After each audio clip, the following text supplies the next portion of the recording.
right, I'm back from a 17-day, 5-city road trip. If you count one of the cities was virtual, and I'm excited to be back here in my office, working to get things done. And it's really great. What am I going to share with you that I learned on that 17-day road trip? You know, most of them were conferences, and I got to tell you, AI is the hot topic. AI is definitely the hot topic. And for those who are on my email list, today you're going to get a mini book. And it's going to give you the A to Z for engaging meetings. So if you want a copy of that, chat me your email address and I will send you a copy of something I wrote. And why is this valuable? Well, I want to give a shout out to Beth Z, who's my best nerdy new friend. And during her class, she showed the inspiration to do this. And me using Copilot in PowerPoint, I was able to also write a book in 45 minutes or less. That's why you got to pay attention to AI. And so there you go. Anyways, if you are watching us here live, make sure to subscribe, share, like, and comment. And if you comment a question and say hi, we might even answer it online. If you want all the episodes here, you can go to engagingvirtualmeetings.online for the Engaging Virtual Meetings podcast. New episode every Wednesday. And of course, I can't wait. We are getting now into the better parts of the planning phase of the Engaging Conference. This is my 5th conference. It's going to happen October 1, 2, and 3. You can actually get a free ticket here at engagingvirtualmeetings.com/CON for conference. And think about the VIP Zoom ticket where you can interact live. We're going to have one of the most engaging hybrid formats you've ever seen, as well as 150 people get to attend live and see all the behind the scenes about how we do that. But meanwhile, we have a great guest here today. She's an award-winning business strategist and mindset coach. Here, I got to cue your amazing music here.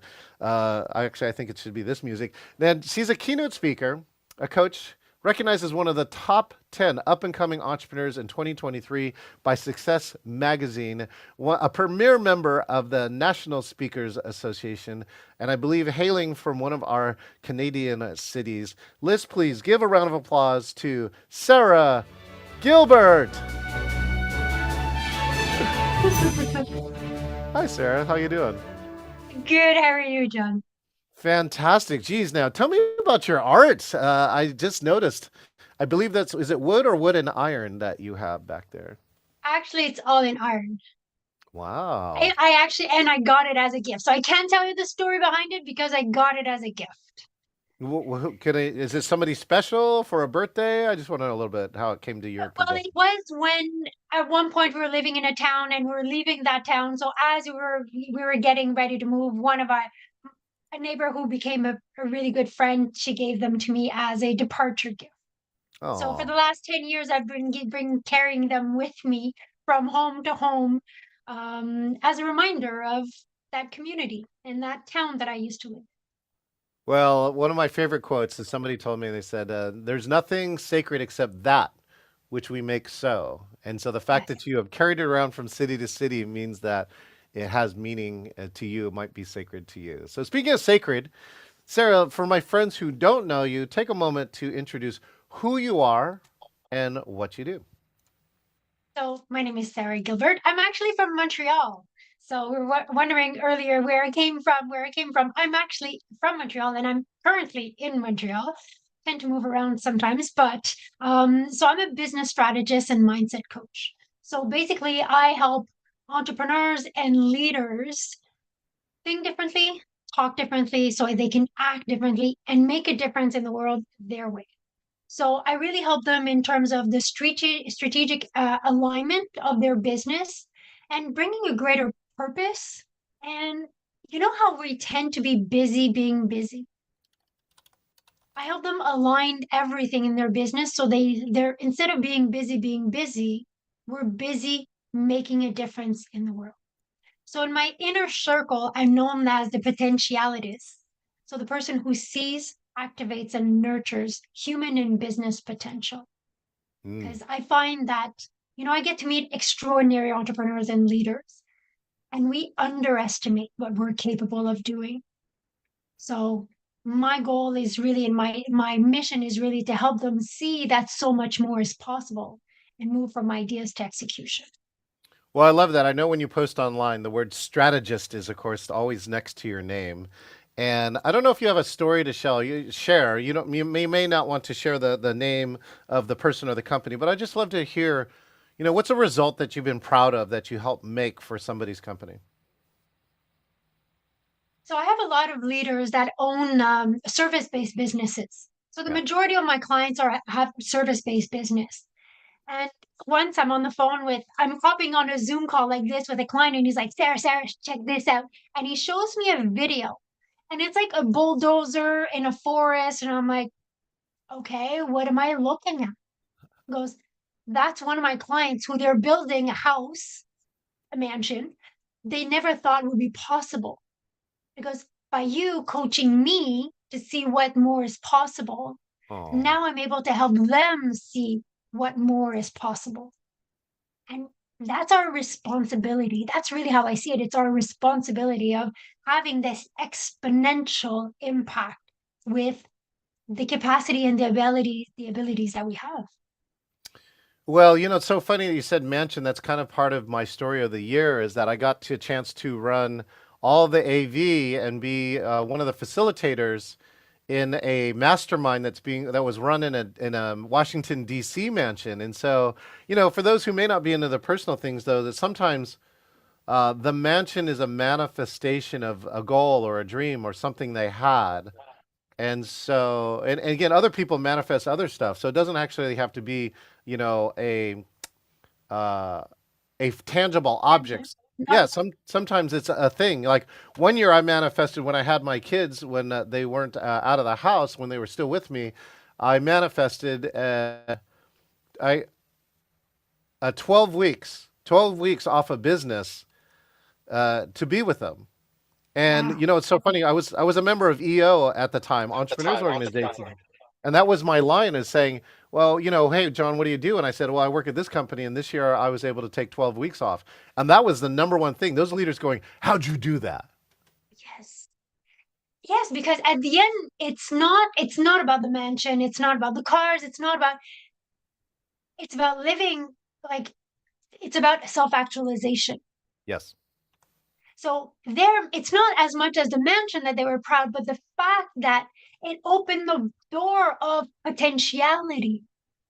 So for Mm-hmm. them, it's that. For some people, like last year, we spent 6 months in Costa Rica.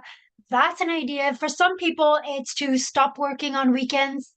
For some people, it's to start a business. Like we all have a version of that, but it's like, do I have clarity on what is my dream? And like I often bring my clients as like on my deathbed, I want to tell myself I gave it everything I've got. There's nothing left in the tank.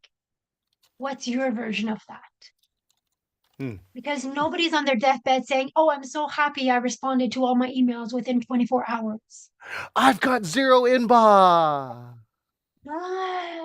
So it's like bringing things back into perspective um, is, yeah. So I am a business strategist and a mindset coach, but really what I do Yeah. is help people self actualize. Hmm. That's really what I do. And how does So that I have make you? clients. I was going to say, Sarah, how does that make you feel at the end of the day? I'm just curious. I end up my days often saying, I can't believe I'm paid to do this Right. because I get to help people see what's invisible for them.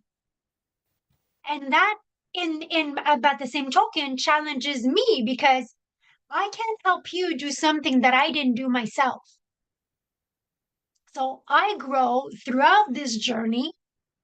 And by me leading the way, it opens the door to potentiality to my clients Hmm. and other entrepreneurs and other leaders of saying, I never thought that could have been possible. I I want to give a didn't shout think out. that I could do that. I want to give a shout out to one of our guests on Facebook Live, Mohammed Matley, who became here to this country as an immigrant and now is the CEO of his own diversity hiring company. Sarah, so what are some of the ways when you engage with a new client? What are some of the either techniques or strategies or processes you use to engage and connect with your clients? So on the business side, I've developed what I call the strategic framework. which is a one pager, 8.5 by 11, which gives us everything in terms of how we're going to position, what's our brand promise, our intrinsic mission, our embodied identity, really all the key pillars of a business, and like who's our ideal client, what is our roadmap. And that really becomes the anchor for the business leader in terms of where are we going, where it becomes a filter for their decision. Is it in alignment with our vision, our clients, our values, our positioning, our brand promise, the embodiment of who we want to be? Because in this world where we're busy being busy, it's easy to lose ourselves.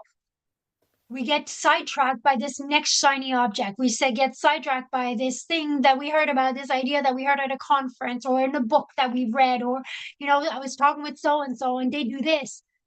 But it's not the lack of ideas, it's which one are in alignment with what I want to create, the difference I want to make. So on the tangible aspect, I have the strategic framework. And we all know that the intangible, the invisible is really what plays everything there. So my expertise is on psycholinguistics. So psycholinguistics, it's about understanding how words influence behavior.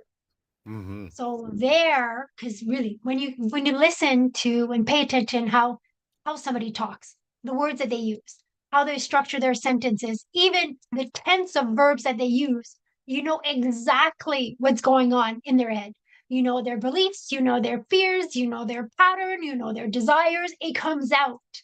So psycholinguistics helps me help my client realize what's underneath, what's in a blind spot that's actually going to prevent us to make this vision and this impact a reality. So there's visible and invisible, like tangible and intangible aspect that I work on. So I've learned it too as transformational vocabulary. It was interesting. I have a client and she loves to use the word shenanigans. So what would you assume? Like you've never met this person, Sarah, but what could you maybe hypothesize about somebody who uses the word shenanigans a lot? Well, it obviously depends on the context, right? Sure. But shenanigans, for me, so hear this. The brain thinks in concept. Yeah. We speak in concept. Yeah. But the brain executes on concrete. So when I speak in concepts, my brain doesn't know what to do with it. So I probably, if I say something like, yeah, and there's a lot of shenanigans, I'm not actually labeling what's really happening to be able to actually do something. Because there is a saying that says, name it to tame it, name it to claim it also works. So shenanigan is one of those words, or, it's like somebody that says, yeah, and this and that and this and that, and they generalize. That's often what we see. We often see those individuals not taking a lot of actions, not because they don't want, it's because there's no clarity. Oh, interesting. Yeah. So it's all muddled together, and it's like, okay, I don't know what to do with it, so I don't do anything with it. Well, here's the other one that we have a big one too, and it was so funny. I was with my good friend Michael Dominguez, who's one of the top speakers in the meetings industry. He actually breaks down all the statistics of like what's happening in the hotels industry, which makes him one of the top speakers. And a woman was asking him a lot of questions, and she said, "I'm sorry, but I got to ask another question." And I jumped in. This is one that we've done. We heard sorry in April of 2020 so many times, especially I'm going to pick on you a little bit. The Canadians love the word sorry. Yeah. Right? And we're just saying that people were sorry for things they didn't have to be sorry about. Everybody had the same camera problems, mic problems, dogs, children. That was life the way it is. So we actually built something that's called the no sorry zone, right? And if you can't read the text here, it says, I'm sorry is not necessary because we're all doing the best that we can. So my reflex when I hear sorry now is to tell people saying, you don't have to apologize to me, right? You can say I'm sorry somewhere else, but around me, you don't have to say I'm sorry unless you really hurt my feelings. And It was so funny. She was still subconscious, and then Michael jumped on it too. He's just like, stop saying sorry. And so she really had to work consciously to try and remove this word that she is unconsciously using all the time. Yes, and there's a lot, like if we dig in there, there's a lot of things that are behind that. So there's always stories that we're telling ourselves, right? So we're telling ourselves or other stories. And I put stories in three buckets in terms of mindsets. There's personal stories. I'm not enough, I'm too much, or not really, but like I'm too old, I'm too young, whatever. Yeah, Do yeah, we yeah. have family and society story? Oh, people who will make a lot of money or good people. There's like all kinds of family and society story. Like we're not that type of people and whatnot. And then there's universal stories, and those are the deepest stories that we carry. And those are, I don't matter, I'm not safe, and I'm not enough. So having a conversation with this person, I'd probably dig in to say which one of those three stories is most present. Because if I'm sorry, there's a probability that I feel that I don't matter. And that is my root story for so many things. And that's a lot of people's root stories, despite them maybe being very successful in the outward world, correct? And there's no link. There's no link between the two because then we had layers of patterns and behaviors on top of that. But we have a lot of high performers who are high performers to show that they matter. Yeah. So this doesn't necessarily explain that, but the language also helps us to be able to put words on that question. Like I was doing a conference last week, and at the end, somebody raised her hands and she goes, "I have a small question." I'm like, Why we what an adjective to put on that? Why? "Hey, we're Canadian." How many but how many people were in the audience? 150, 180 people around there. And I just like my internal dialogue is going, why would you preface your question with small when you have 150 most likely leaders in the industry inside the room, right? Yes, but that's what came out, right? That's why I say when we pay attention of how somebody speaks, you understand. And I'm like, okay, before I do answer the question, I want to say, you don't have a small question. You have a question. And I can tell you, you even have a beautiful question. But Oh, we downplay it. But just that one word tells you exactly what's going on. Like I'm talking with a client who has a really, really nice business. And he's talking and he goes, and it's a very boutique business. And he's like, well, I have a small business. And then he continues talking to everything. I'm like, okay, let's time out. You don't have a small business. You have a beautiful business. oh, so beautiful is one of your words. Well, yes, I much prefer having a beautiful business, a beautiful question, Than a than small having one. a small one. But we downplay, but it says so much on who we are. So if I think I have a small business, am I Yeah. going to take big, bold actions? Chances are no. Yeah, I'm If a I have a beautiful business. small business, am I going to, take the big leap? Probably no, because I have a small business, which generates a few $1 million a year. But for him, it's a small business. But people who own other gigantic companies can say I have a small business compared to what? Compared to what? Right? Exactly. Speaking of compared to what, I want to give a shout out to my good friend Paul Howe, who works at Alhi. I think he still works at Alhi in Spokane, Washington. What's up, Paul? Hopefully you'll chat us a question. Let's move to this other part, which is you did. I'm assuming you did a lot of coaching and probably continue to do a lot of work over virtual. Yeah. What has to happen for you? I'm going to go on the attendee side, right? You're not in control of this meeting.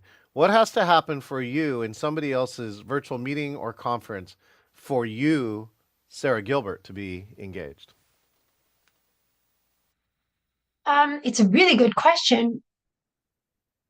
I'm okay. I'll give you my answer, and then we can unpack it. Sure. It's getting a handle on my inner chatter Oh, and my measures of success. okay. So I remember when I started doing conferences several years ago, my measure of success was the quantity of notes people have taken. Oh, interesting. Okay, good.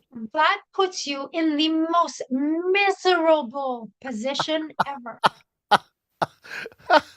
Because You have that person that's sleeping, and that person that's on their phone, you have that person that are gone to the washroom, you have that person who never came back. Like these things happens, right? Especially if you have large groups, for sure that's going to move around. yeah. So how much pressure was that?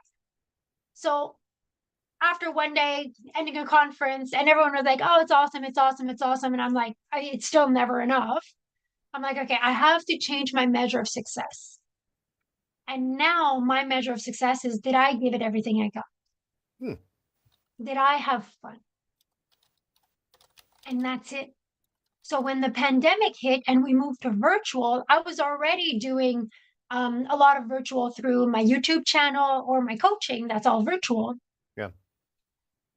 But I was able to flip to virtual coaching, virtual speaking, no problem. But all my friends who are speakers and who are, they drive on the energy of the crowd, and that's how they get it. They can't produce it. They had the hardest time adapting to the virtual. Yeah. And for me, it was like, no, because my measure of success is, am I having fun? And did I give it everything I got? Yeah. That's it. I don't own the rest. I got to give this out as a shout out to all my speaker friends to listen to this. I mean, one is I want to give the assignment for anybody who's listening to this, right? Paul, Mohammed, is that one is pick a word and pick a word, especially that is probably not serving you. So we heard of some of them: small, sorry, something else, and see if you can transform or change the word. Pick a different word, right? Sarah's was beautiful, whatever that word is for you. So and change it with there, and I think that's really a key aspect inside of that. I'm kind of curious, what's the event? And so I want to go back to the other part too. Speakers who start with the mindset that they don't like virtual, I think should not present virtually. Don't do it. You know why? Your minor belief that is sitting here that I don't like virtual comes through to the audience. And they're going, well, that was good, but you're not great. This is where our mindset, that's where everything is, right? So if I come with that mindset of I don't like virtual and virtual is draining and whatever, like that is the posture that I'll have. Right. But when I'm like, did I give it everything I got? Did I have fun? And then I just trust the process. Yeah. That whoever's supposed to get something out of it will get something out of it. And whoever is not supposed to get something out of it won't get anything out of What's it. I a don't time? own that. Oh, sorry, Sarah. What's a time that you've had the most fun on a virtual presentation? I want to know. Well, I'm every day. Like I'm on a virtual every day. Of course. Um, Me too. but Almost every it's day. like if I look, yes, and but what I really like in the virtual is the safety. Ooh, say more. Because I have pretty like I'm not a surface person, right? I go deep. Yeah. Even when we talk about the intrinsic mission about the business, it's not about what your business does. I really go deep. And what happens with the virtual is that first of all, the person, people are in their zone of environment, right? They're in a safety environment. Yeah. They're in their home, they're in an office, it's somewhere where they know. So there's a safety that comes in here Mm-hmm. that, okay, perfect, I'm safe. It's not too out of my comfort zone because I'm home, right? Mm-hmm. Second, that space between myself and the screen, when somebody asks me a question, when I ask, for example, people a question, they're able to actually go inside of themselves and deeper to get the real answer. Mm-hmm. They're not pressured by the energy around them to get an answer or to fidget. So there's actually a lot of safety, and that's one of the greatest gifts of the virtual, that and being able to listen to it over and over again. But it creates that safety for people. So if you have a deep topic, Yeah. virtual is magical for that because I'm able to just step back because I have that space. I am in my home. I go back inside Hmm. The answers are deeper, the answers are longer, there's more answers. The introverted now actually speak up, the extroverted actually slow down, and that is where you get the greatest magic. So it has a lot of benefits for the speakers. It's as fun, but it has a lot of benefits for the participants, the online. Yeah, having that belief that there are advantages instead of disadvantages on virtual. There are certain things it does better too. Have you heard of I think it's Carmen Simon's work. Have you been following her? She just recently did they did the same exact sales presentation in multiple venues, in person, hybrid, virtual, and phone. And one of the unique things that she found was that virtual, like here on a computer just like this, was actually the best, that people responded the best. They were most likely to be engaged and most likely to buy rather than hybrid or in person. So she's like, we're talking EKGs and all sorts of other, brain monitoring and eye tracking equipment to let people know, because I really believe that a lot of people are making judgments without science behind it, right? Well, absolutely. Right? Because it's also taking out of people's comfort zone, right? Yes. And Change. that's the thing, like the brain doesn't like what's unfamiliar. So this is unfamiliar for many, not as much as it was in the past, but it's unfamiliar, and the nervous system doesn't like what's unfamiliar. Yep. So yes. Well, let's do this in two. You're a strategist, where therefore I believe there are times when you see not only your future but your client's future. What do you think the future of virtual and hybrid will be in your lifetime? Like, what would you like to see, or do you have a kind of a wish of what you would see in terms of virtual meetings? Well, I'm more and more in virtual. Mhm. So all my coaching is in virtual, and my programs that I deliver live are in virtual. And since again, like if I go back to psycholinguistic, which is something that I teach a lot and I speak a lot on, where my coaching is more on the strategy, the virtual, since it's being recorded, people can listen to it. Mhm. And then they can like, oh yeah, it's true. I say small. I say I'm sorry. I do say I can't. I Yes. tend to say I should. What did she say? Like, what can we say at the end? So they watch it and rewatch it and rewatch it, because these are neurological patterns that we've been, habits that we've been doing for years and years and years. So it takes a while to get new habits in, especially in linguistics. So you'll listen to it once, you'll get one thing, and then you'll listen to it again, and chances are you'll get something else. So I have a program that somebody watched it again, and they're like, "Oh, you changed it. You added this thing Yeah. in it." And I was like, "No, I didn't. But the last time, you weren't the same person." The Right. program that program, when he rewatched it, was Yeah. the same one because he was rewatching a replay. And I'm like, "But you're not the same." So we get a compounded effect. So that's why for me, my business is pretty much all in virtual. And I like it because, yes, it gives me the freedom of location and whatnot, but I know that it helps people more like that. You put on. I don't know if when I'm now I gotta look and hear. It would be so cool to have an instant replay in Zoom where Yeah. you No, push, no, right. because people would just go back to the replay all the time. Well, no, it's for you, the facilitator. When you come back and somebody says, "I didn't say that. I didn't say small," and you push the button, you're like, "Yeah, you did." Right? Welcome, Ron Elgin, here, also watching on virtual. So I really think Lucky, that. you know? What's up? And it's like people don't realize what comes out of their mouth. No. But when I help them, just like the lady who asked the question, the small question, she didn't realize. But she actually gave a gift to 150, 70, 170 people in the room Hmm. of that positioning, and it changes something, not just for the answer that she had, but it actually changes something in her mindset. And then that's when you get excited.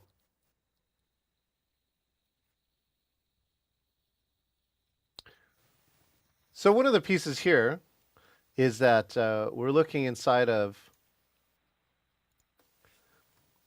what Sara is really talking about, and ideally there's some things here that should be here inside of the future, right? I think Sara just teleported to the future and came back. I think possibly. Sorry, I had a pit stop to do in 2025. Well, tell us, what did you see in the future, Sara? Where I see the future, where I see the future is yes, the virtual is here to stay. There will be more of it, but there won't be only future. Not only virtual. Like we're still tribes, we still need to have human connections, human contacts. Yes. But they'll probably be less frequent, but deeper. Because we're going to be, so relationships are built by the frequency of our interactions, not the length. Mm-hmm. So in virtual, we're able to see each other more often. Yes. So when we actually see each other in person, yep. We don't need to talk about the weather or things like that, like the relationship thing. That's already built. We can go deeper into the connection side of the relationship. And faster. I would love to know, how do you design a virtual program? So what are some of the core things you think about as you put together a virtual program that you deliver? I think about I follow the journey. I think about the journey I want to bring people in. Journey mapping, right? Yeah. Absolutely. Where are they and where do I want to bring them and what are the different pit stops in there? Mm-hmm. So all my programs are like 8 to 10 weeks and they're all recorded so people can come back and listen to them. But it's like, what are the fundamentals?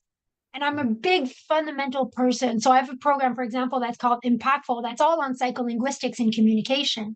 Yes. And at first we do start about how does the brain work? How does behavioral pattern work? Because it's all cumulative. Mm-hmm. And so it's like, what is the journey I want to bring the person with? And how do I want them to practice it? So, getting to practice ideas, pay attention to this. This is the homework this week. This is the homework this week. To be able to experience it, and play around with it. Well, speaking around play around, I would love to enter the speed round of this podcast. Are you ready, Sara Gilbert, for the engagement? Ready or not, this is it. Speed round. Okay, great. So we're going to create a little magic here. What's a boring fact about you? I don't go out of my house much. Who's your favorite speaker? I probably would have to say Tony Robbins still.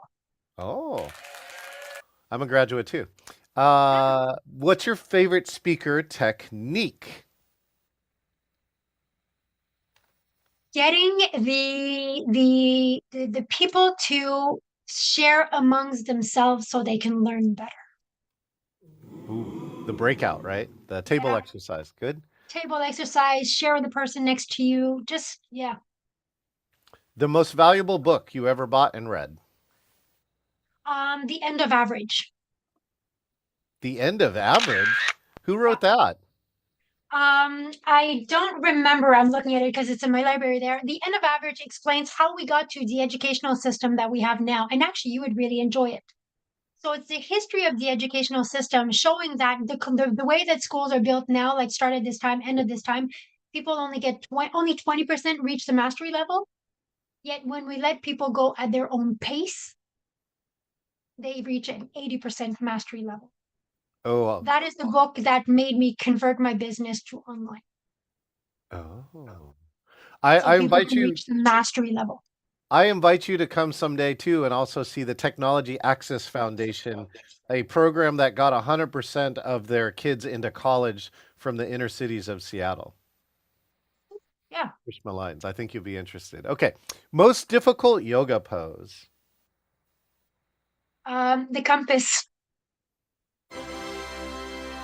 What is Still working on that one. What is the compass? It's you're sitting on the ground and your leg is actually right next to you right here and you hold it like this.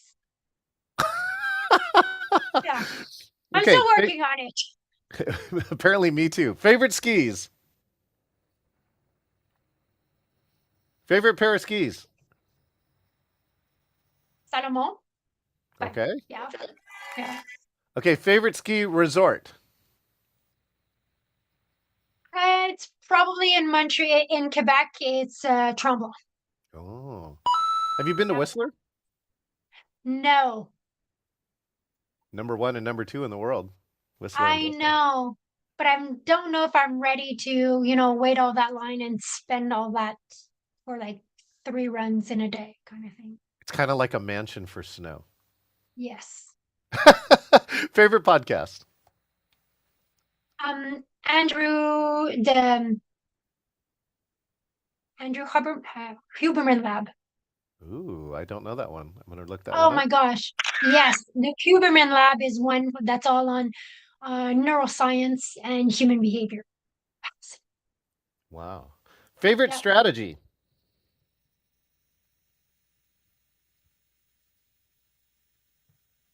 Getting into people to understand that all the strategies are based on emotions, Oh, interesting. Strategies that based we're on seeking in emotions, and we're here to help our clients also reach an emotion. Yeah. I like So that. get out of Okay. your head. What talent do you have that isn't related to your work? I'm a really good dancer. What? Oh, you're a really good dancer. Good dancer. I thought you said I have a really good answer and then you paused. Okay. What brings you joy? Being outside, connecting with nature, and seeing light in somebody's eyes whose eyes were dim before. Ooh, the light coming on. I do like that moment. Yeah. Okay. Yeah. And what is your wish for 2024? Well, I'm actually at the end of the month, I'm leaving for Africa for a humanitarian trip. Ooh. My wish is that to be a life-changing trip, not just for me, but for them as well. Outstanding. Well, Sarah, thank you so much. So, I'll leave you with one thing here. If people could only remember one thing from this particular podcast, Sarah, what do you want that one thing to be? Pay attention to what you say to yourself and out loud. And I'll add on with that. Well, I'll add on here in the end show here. Sarah, thank you so much for sharing you and your strategies and your coaching with me and the people of Engaging Virtual Meetings podcast. I hope to see you in Denver. You coming to Influence? Yes. Yes. So I will tell you right now, there will be a special reason for you to be there for me, but I can't tell you what it is yet. You're on.